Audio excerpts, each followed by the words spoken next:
আসসালামু আলাইকুম, সবাই কেমন আছেন? আশা করি সবাই ভালো আছেন। আজকে একটা শর্ট ভিডিও নিয়ে আসছে আপনাদের জন্য। সো আমি গিয়েছিলাম বাহিরে আমার বাচ্চাকে নিয়ে। আমরা সবাই মানে আমার বাচ্চা, আমি আর বোন, তো সবাই মিলে বাইরে গিয়েছিলাম আমাদের বাসার সামনেই 1 নম্বরে। ওদিকে সুন্দর একটা টপ 10-এর উপরে খেলার একটা জায়গা আছে, যেখানে আমরা সবসময় প্রায়ই যাই।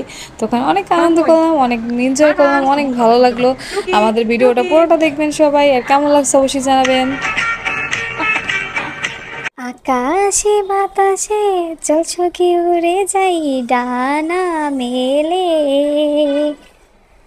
আরে ময়না রে, যাব তোর পিছু পিছু ডানা মেলে। মারিয়া অসহায়ের মতো আইসক্রিম দেখতেছে। জীবনটা এখন হয়ে গেছে ময়ে ময়ে। হ্যাঁ, এরকমই হয়ে গেছে। মন ভালো থাকে, খারাপ থাকে।